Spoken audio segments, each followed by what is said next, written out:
Hello everyone, welcome back to another video. Allied services का examination 8 सितंबर 2024 को conduct करवाया जाएगा। इस वीडियो में हम अलाइड सर्विसेज के प्रीवियस ईयर एग्जामिनेशंस में जितने भी क्वेश्चन इंडियन पॉलिटी से पूछे गए हैं, इन सभी क्वेश्चन को हम डिटेल में डिस्कस करेंगे। तो ये वीडियो एक रिवीजन वीडियो रहने वाली है, तो वीडियो को एंड तक जरूर देखिएगा। अगर आपने चैनल को सब्सक्राइब नहीं किया है तो सब्सक्राइब कर ले। स्टार्ट करते हैं फर्स्ट क्वेश्चन से। What does Article 21A of the Indian Constitution deal with? भारतीय संविधान का अनुच्छेद 21A किससे संबंधित है? तो भारतीय संविधान का जो अनुच्छेद है आर्टिकल 21A है, उसमें कहा गया है कि 6 से 14 वर्ष के बच्चों को मुफ्त और अनिवार्य शिक्षा, equal and free and compulsory education to all children aged 6 to 14 years. Option A correct होगा। इसे ऐड किया गया 86th कॉन्स्टिट्यूशनल अमेंडमेंट एक्ट 2002 के द्वारा, 600वें संविधान संशोधन 2002 के द्वारा इसे जोड़ा गया था फंडामेंटल राइट्स में। ये फंडामेंटल राइट है भारतीय नागरिकों का। नेक्स्ट क्वेश्चन है, who is known as first law officer of the Indian government of India, the government of India. First law officer यानी कि प्रथम कानून अधिकारी किसे माना गया है भारतीय सरकार में?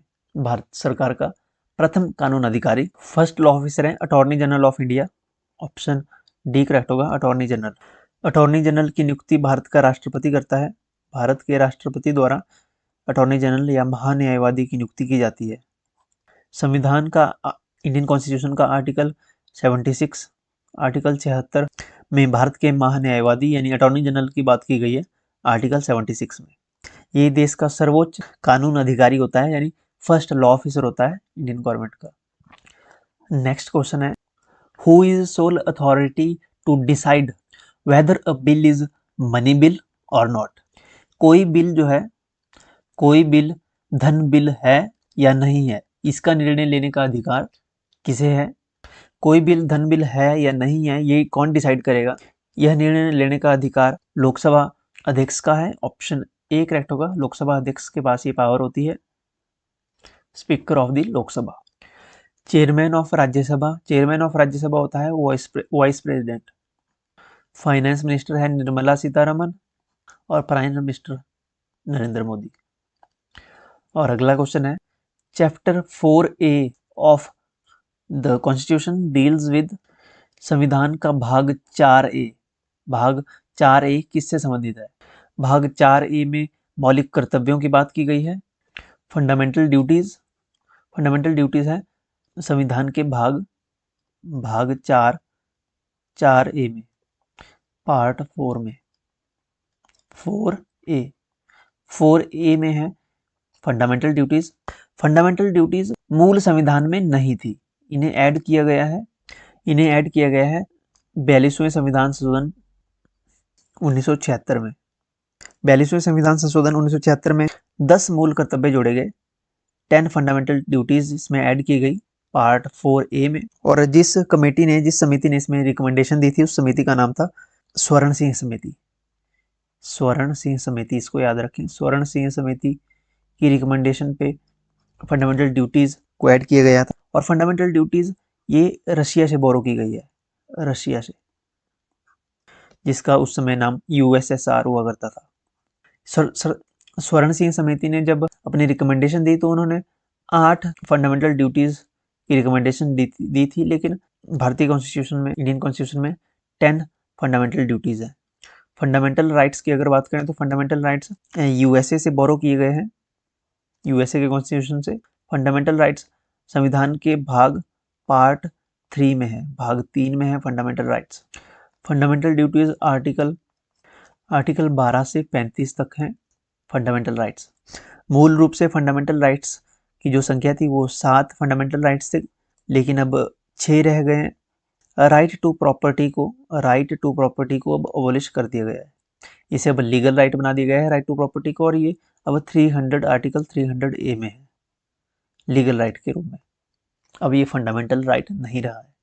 हम directive principle of state policy DPSP की बात करें तो DPSP ये संविधान के भाग 4 में है, संविधान के पार्ट 4 में है डीपीएसपी, राज्य के नीति निर्देशक तत्व, आर्टिकल 36 से आर्टिकल 51 तक है डीपीएसपी। इसके बाद आर्टिकल 51A है फंडामेंटल ड्यूटीज, जो कि भाग 4A में भी है। ओके, भाग 4A।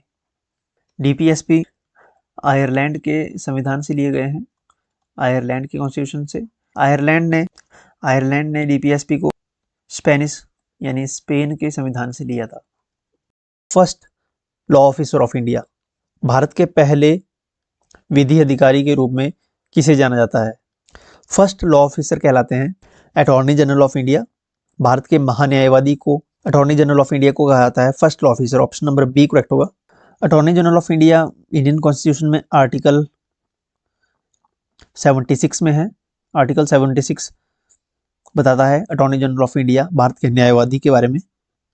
Attorney general of India की नियुक्ति भारत के प्रेसिडेंट करते हैं। ओके, प्रेसिडेंट के द्वारा इनकी अपॉइंटमेंट की जाती है। प्रेसिडेंट इनको अपॉइंट करता है और मेन काम जो होता है भारत के महान्यायवादी अटॉर्नी जनरल का, अटॉर्नी जनरल जो है गवर्नमेंट ऑफ इंडिया का पक्ष रखता है सुप्रीम कोर्ट में। ओके, नेक्स्ट क्वेश्चन है, question next, the constitution 74th amendment act 1993 mentions that, संविधान 74वें संविधान संशोधन अधिनियम 1993 में उल्लेख है।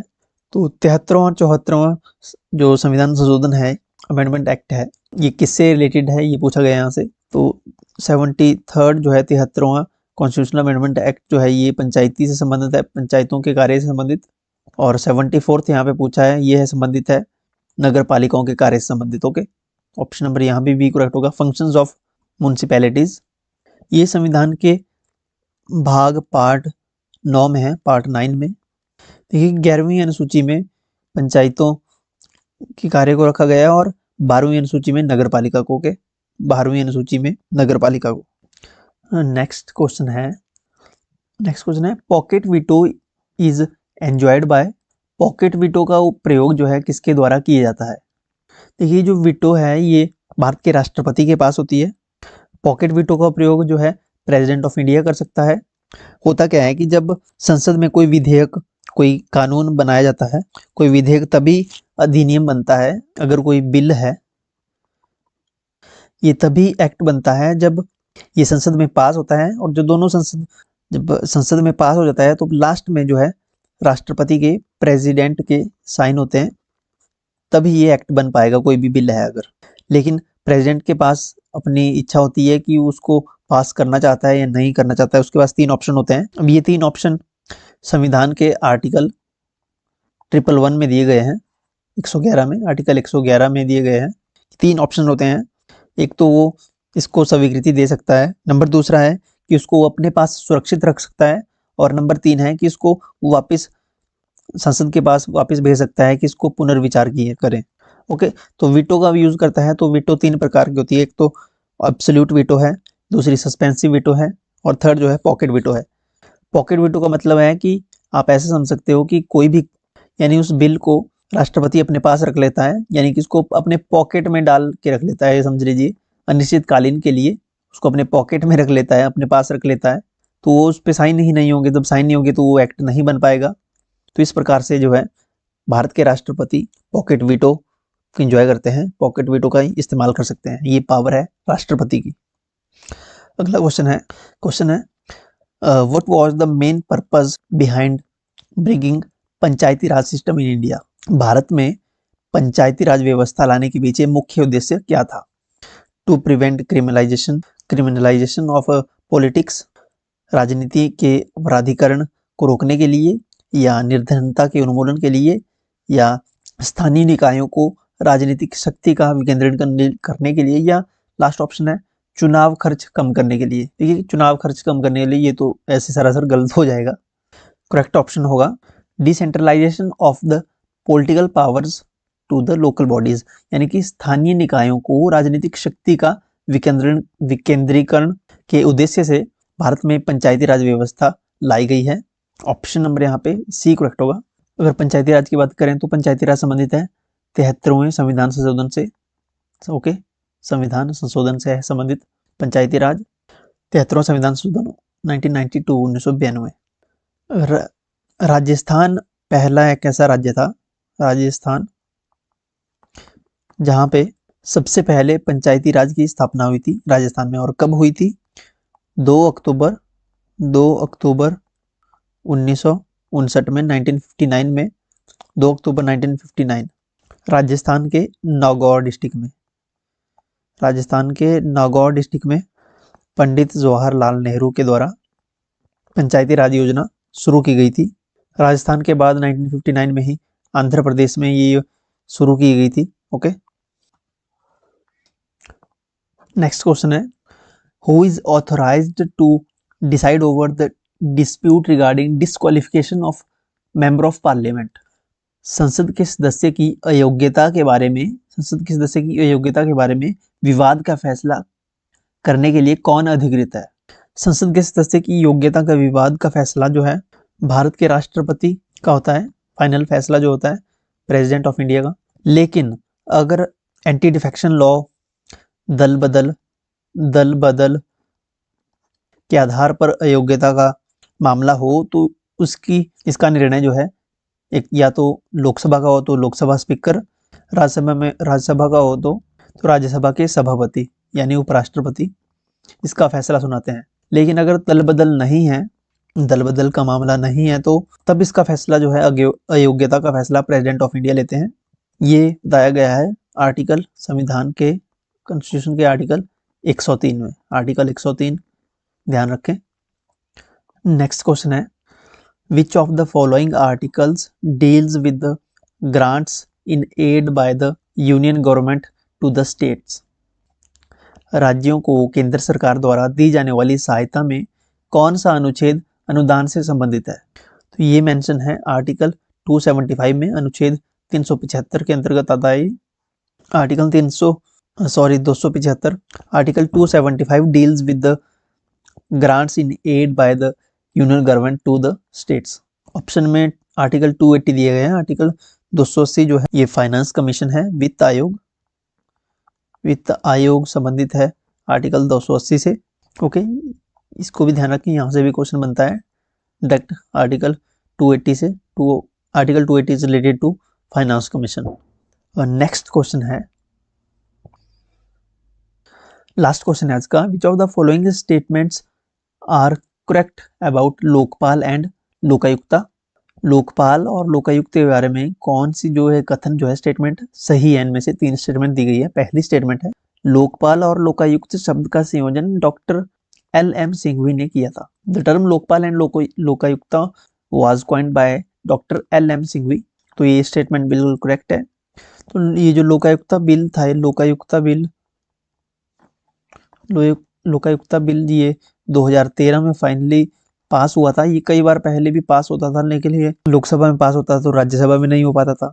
तो 2013 में फाइनली ये बिल पास हुआ था लोकायुक्ता का, और 1 जनवरी 2014 को राष्ट्रपति ने इसमें सहमति दे दी थी। ओके, तो स्टेटमेंट फर्स्ट तो सही है कि इसका संयोजन जो है डॉक्टर LM सिंघवी ने किया था। दूसरी स्टेटमेंट है, लोकपाल और लोकायुक्त बिना किसी संवैधानिक स्थिति के सांविधिक निकाय है। तो ये एक सांविधिक निकाय है, बिल्कुल करेक्ट है। ये स्टेट्यूटरी बॉडी है। ये ऑप्शन नंबर बी भी करेक्ट है, दोनों करेक्ट हो गए। थर्ड है, वे एक लोकपाल का कार्य करते हैं और कुछ सार्वजनिक अधिकारियों के खिलाफ और संबंधित मामलों के लिए भ्रष्टाचार के आरोपों में पूछताछ करते हैं। ये भी बिल्कुल करेक्ट स्टेटमेंट है।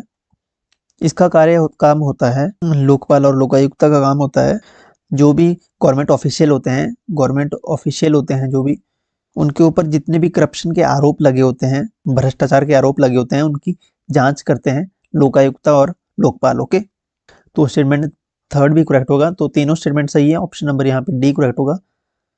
ऑप्शन 1, 2 और 3 जो है सभी करेक्ट हैं। Option number in the 73rd constitutional amendment 1/3 seat for women are reserved in panchayat under which article. यानी कि 73वें संविधान संशोधन में किस अनुच्छेद के अंतर्गत पंचायतों में महिलाओं हेतु 1/3 सीटें आरक्षित की गई है? तो संविधान के आर्टिकल 243 या 243D में पंचायतों में महिलाओं के लिए आरक्षण की बात की गई है, पंचायतों में आरक्षण, ऑप्शन नंबर डी करेक्ट होगा इसमें। आर्टिकल 243 की बात करें तो आर्टिकल 243 में ग्राम सभा की बात की गई है, ग्राम सभा। 243 बी में, ए में ग्राम सभा, आर्टिकल 243 बी में इसमें गठन की बात कही है, पंचायतों का गठन की बात की है बी में। सी में संरचना की बात की गई है और डी में आरक्षण की बात की गई है। ओके, आरक्षण। अगर बात करें 73वें संविधान संशोधन की, तो ये संशोधन 73वां संविधान संशोधन 1992 में हुआ था। ओके, 73वां संविधान संशोधन पंचायती राज से संबंधित है, 74वां संविधान संशोधन नगर निगम से संबंधित है, नगर पालिका। ओके, नगर पालिका। पंचायती राज जो है 11वीं अनुसूची में है और नगर पालिकाएं ये 12वीं अनुसूची में, संविधान की 12वीं अनुसूची में। नेक्स्ट क्वेश्चन है, electoral college for the election of president of India consist of, Bharat के राष्ट्रपति हेतु चुनाव मंडल में निम्नलिखित सम्मिलित होते हैं। यहाँ पूछा गया है प्रेसिडेंट के इलेक्शन में कौन कौन भाग लेते हैं, कौन से। ओके, तो पहला ऑप्शन है all the members of parliament, parliament all the members बोला है तो इसमें इलेक्टेड भी आ गए और सिलेक्टेड भी आ गए। ओके, लेकिन प्रेसिडेंट के इलेक्शन में केवल इलेक्टेड ही पार्टिसिपेट करते हैं, सिलेक्टेड वोट नहीं डालते हैं, तो ये स्टेटमेंट तो गलत हो जाएगी। दूसरी स्टेटमेंट है all the members of state legislative assemblies, same यहाँ भी इलेक्टेड ही वोट डालते हैं, सिलेक्टेड को वोट डालने का अधिकार नहीं होता प्रेसिडेंट के लिए, तो ये स्टेटमेंट भी गलत हो जाएगी। थर्ड स्टेटमेंट है all the elected members of both houses of parliament and elected member of state legislative assemblies, तो ये स्टेटमेंट बिल्कुल करेक्ट है, ऑप्शन नंबर सी यहाँ पे करेक्ट होगा। ये राष्ट्रपति के चुनावों में भाग लेते हैं एक तो दोनों सदनों के निर्वाचित सदस्य दोनों सदनों के, राज्य विधान मंडलों के, राज्य विधानसभाओं के निर्वाचित सदस्य ही, और थर्ड में जो यूटीज हैं, केंद्र शासित प्रदेश हैं, यूनियन टेरिटरीज, उनमें से दिल्ली और पुडुचेरी के विधानसभाओं के जो भी निर्वाचित सदस्य हैं वे भाग लेते हैं। ओके, राष्ट्रपति बनने के लिए कम से कम आयु जो है एज 35 ईयर्स की होनी चाहिए और मैक्सिमम का कोई क्राइटेरिया नहीं है, मिनिमम 25 ईयर्स। राष्ट्रपति के चुनाव के लिए भारत में आनुपातिक प्रतिनिधित्व की एकल संक्रमणीय पद्धति का इस्तेमाल होता है, को अपनाया गया है। ओके, अगर सैलरी की बात करें तो 5 लाख रुपए पर मंथ सैलरी होती है राष्ट्रपति की, और रिटायरमेंट के बाद 50% ऑफ सैलरी जो है मिलती है। ओके, पेंशन के तौर पे। मोस्ट इंपॉर्टेंट, राष्ट्रपति का चुनाव का उल्लेख संविधान के आर्टिकल 54 में है। ओके, आर्टिकल 54 में चुनाव के बारे में लिखा है राष्ट्रपति के। आर्टिकल 60 में राष्ट्रपति की शपथ है और आर्टिकल 61 में इम्पीचमेंट है, यानी महाभियोग, राष्ट्रपति का महाभियोग। नेक्स्ट क्वेश्चन है, which article of Indian constitution empowers president all the executive powers, संविधान का कौन सा अनुच्छेद राष्ट्रपति को सभी कार्यकारी शक्तियां प्रदान करता है। प्रेसिडेंट की एग्जीक्यूटिव पावर्स के बारे में संविधान में बताया गया है आर्टिकल 53 में, राष्ट्रपति की कार्यकारी शक्तियां, संघ की कार्यपालक शक्तियां, ऑप्शन नंबर बी करेक्ट होगा, आर्टिकल 53। आर्टिकल 52 जो है आर्टिकल 52 है भारत का राष्ट्रपति, इसमें भारत का राष्ट्रपति होगा, इसमें लिखा गया है कि भारत का एक राष्ट्रपति होगा। आर्टिकल 53 में राष्ट्रपति की कार्यकारी शक्तियां, एग्जीक्यूटिव पावर्स, आर्टिकल 53। आर्टिकल 54 में हमने बताया कि 54 में राष्ट्रपति का चुनाव है, इलेक्शन। आर्टिकल 55 में चुनाव का तरीका बताया है कि चुनाव कैसे होंगे, चुनाव का तरीका आर्टिकल 55 में। आर्टिकल 56 में प्रेसिडेंट का, राष्ट्रपति का कार्यकाल बताया है कि कितना कार्यकाल होगा, राष्ट्रपति का कार्यकाल 5 वर्ष का होता है। कार्यकाल की बात की गई है आर्टिकल 56 में। ओके, आर्टिकल 56, आर्टिकल 56 में। नेक्स्ट क्वेश्चन है, who gives final verdict on money bill, धन विधेयक के बारे में अंतिम निर्णय कौन देता है। Money bill pay final verdict होती है स्पीकर ऑफ लोकसभा की। लोकसभा का स्पीकर जो होता है वो निर्धारित करता है कि कोई बिल जो है मनी बिल है या नहीं है, तो लोकसभा स्पीकर इसमें करेक्ट आंसर होगा option number D. Money bill की बात हुई है आर्टिकल संविधान के कॉन्स्टिट्यूशन के आर्टिकल 110 में। आर्टिकल 110 मनी बिल से रिलेटेड है। Okay, article 110। नेक्स्ट क्वेश्चन है, राष्ट्रपति द्वारा जारी अध्यादेश संसद द्वारा प्राप्त होने के कितने समय के अंदर सदन के पटल पर रखना पड़ता है? राष्ट्रपति द्वारा जो अध्यादेश पास हुआ होता है उसके बाद जब संसद सत्र जो है शुरू हो जाता है तो 6 सप्ताह के भीतर सदन के पटल पर रखना पड़ता है। ऑप्शन नंबर यहाँ पे सी करेक्ट होगा, 6 वीक, 6 सप्ताह के भीतर। संसद सत्र प्रारंभ होने के बाद के 6 हफ्ते। ओके, जब से संसद सत्र शुरू हो जाएगा उसके 6 हफ्ते तक के भीतर उनको ये रखना पड़ेगा। वैसे जो राष्ट्रपति अध्यादेश बनाता है या लेके आता है, जो कानून बनाता है अध्यादेश के अनुसार अध्यादेश जारी करता है, उसकी वैलिडिटी 6 मंथ्स की होती है। ओके, 6 मंथ्स की होती है। ऑर्डिनेंस यानी अध्यादेश के बारे में संविधान के कॉन्स्टिट्यूशन के आर्टिकल 123 में लिखा गया है। आर्टिकल 123 रिलेटेड है ऑर्डिनेंस के, अध्यादेश के। राष्ट्रपति अध्यादेश तभी जारी कर सकता है जब सदन के दोनों सदनों में से किसी भी एक भी सदन का जो है सत्र नहीं चल रहा हो, तो उस समय राष्ट्रपति अध्यादेश जारी कर सकता है आर्टिकल 123 के अनुसार। नेक्स्ट क्वेश्चन है, idea of directive principle of state policy has been borrowed from constitution of which country? जो नीति निर्देशक सिद्धांत है इनका विचार जो है किस देश के संविधान से लिया गया था, बोरो किया गया था इंडियन कॉन्स्टिट्यूशन में? तो डीपीएसपी है, directive principle of state policy, ये बोरो किए हैं आयरिश कॉन्स्टिट्यूशन से, आयरलैंड से। ऑप्शन नंबर बी करेक्ट होगा। ओके, ब्रिटेन के कॉन्स्टिट्यूशन से हमने लिया है सिंगल सिटीजनशिप यानी एकल नागरिकता। ओके, एकल नागरिकता। यूएसए से हमने लिए हैं फंडामेंटल राइट्स, और यूएसएसआर से यानी रसिया से हमने लिए हैं फंडामेंटल ड्यूटीज। मौलिक कर्तव्य लिए हैं हमने रसिया से, यूएसएसआर से, और अमेरिका से लिए हैं हमने मूल अधिकार यानी फंडामेंटल राइट्स। अगला क्वेश्चन है, how many writs can supreme court of India issue under article 32? तो यहाँ से आप पहले ये याद रखें कि आर्टिकल 32 जो है ये रिट से संबंधित है। तो कितने प्रकार की रिट जो है जारी कर सकता है supreme court of India article 32 के तहत? टोटल 5 प्रकार के रिट्स जो है जारी कर सकता है। आर्टिकल 32 जो है इसे संवैधानिक उपचारों का अधिकार कहा जाता है। संवैधानिक उपचारों का अधिकार, भीमराव अंबेडकर ने इस आर्टिकल को संविधान का हृदय तथा आत्मा की संज्ञा दी है। Presidents rule in the state means that the state is ruled by the president directly, a caretaker government, a chief minister nominated by the president, or the governor of the state. राज्य में राष्ट्रपति शासन का अर्थ है कि राज्य शासित है। देखिए, जब राष्ट्रपति शासन लगता है तो राष्ट्रपति राज्य के राज्यपाल की सहायता से प्रशासन को चलाता है। तो यहाँ पे राष्ट्रपति शासन का अर्थ है कि राज्य शासित है राज्य के राज्यपाल द्वारा। राज्य का राज्यपाल ही प्रशासन चलाता है और रिपोर्ट करता है राष्ट्रपति को। तो ऑप्शन डी करेक्ट होगा इसमें। अब राष्ट्रपति शासन आर्टिकल 356 के अंतर्गत लगता है, आर्टिकल 356।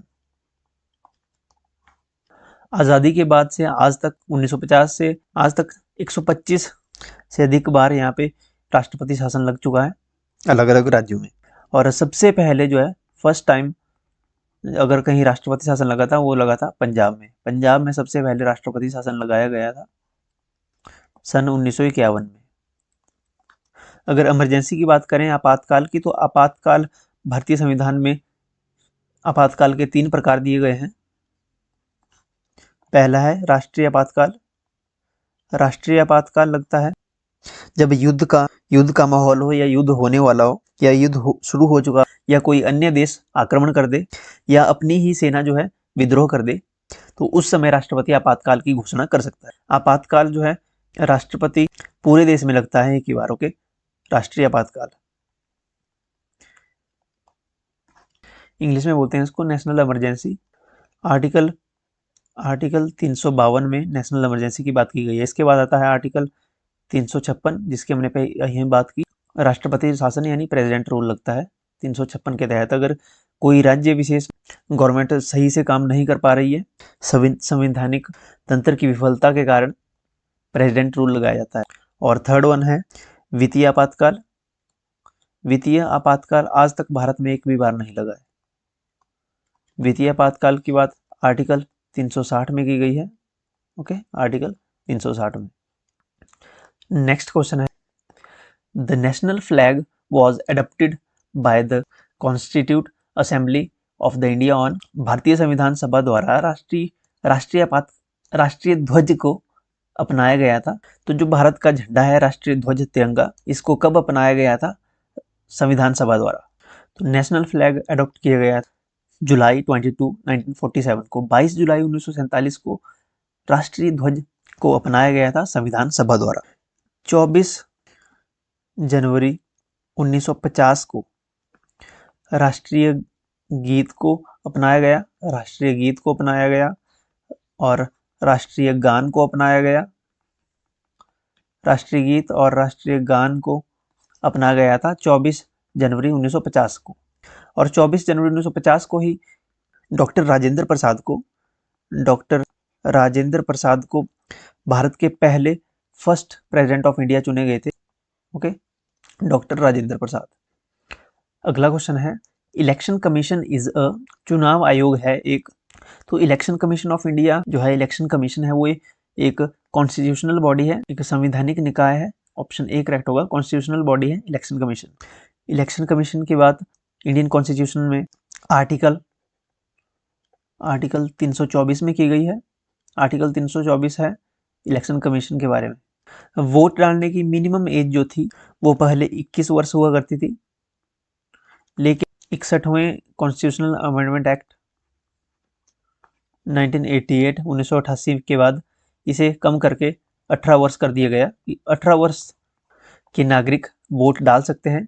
विधानसभा में, पंचायत में, विधानसभा में, लोकसभा में, जनरल इलेक्शन में वोट डाल सकते हैं। 18 वर्ष उम्र कर दी गई 61वें कॉन्स्टिट्यूशनल अमेंडमेंट एक्ट 1988 के तहत। इससे पहले उम्र हुआ करती थी, कम से कम उम्र, मिनिमम एज जो हुआ करती थी वोट डालने की, वो 21 वर्ष हुआ करती थी। और जो present election commissioner of India है वह है राजीव कुमार है chief election commissioner of India at present. अगर अदर कॉन्स्टिट्यूशनल बॉडीज की बात करें, इलेक्शन कमीशन तो हो गया, इलेक्शन कमीशन हो गया, इसके अलावा यूपीएससी कॉन्स्टिट्यूशनल बॉडी है, स्टेट पीएससी आपका कॉन्स्टिट्यूशनल बॉडी है, इसके साथ फाइनेंस कमीशन, ये सारी कॉन्स्टिट्यूशनल बॉडीज है। नेक्स्ट क्वेश्चन है, the members of Rajya Sabha are elected by. Rajya Sabha के सदस्य निर्वाचित होते हैं। तो members of Rajya Sabha are elected by the elected member of legislative assembly. विधानसभा के निर्वाचित सदस्यों द्वारा राज्यसभा के सदस्यों का जो है निर्वाचन होता है, निर्वाचित होते हैं ये। इनको इलेक्ट करते हैं विधानसभा के सदस्य, आपके एमएलएज। और जो यहाँ पे वोट डालने का तरीका है वो है एकल संक्रमणीय मत पद्धति द्वारा निर्वाचित होते हैं राज्यसभा के सदस्य। अगर राज्यसभा की बात करें तो राज्यसभा की बात की गई है आर्टिकल 80 में। आर्टिकल 80 में, संविधान के आर्टिकल 80 में राज्यसभा की बात की गई है। और राज्यसभा में टोटल 250 सीट्स हैं भारत में, जिनमें से 238 कैंडिडेट्स जो है निर्वाचित होते हैं और जो 12 बच गए, 12 कैंडिडेट्स राष्ट्रपति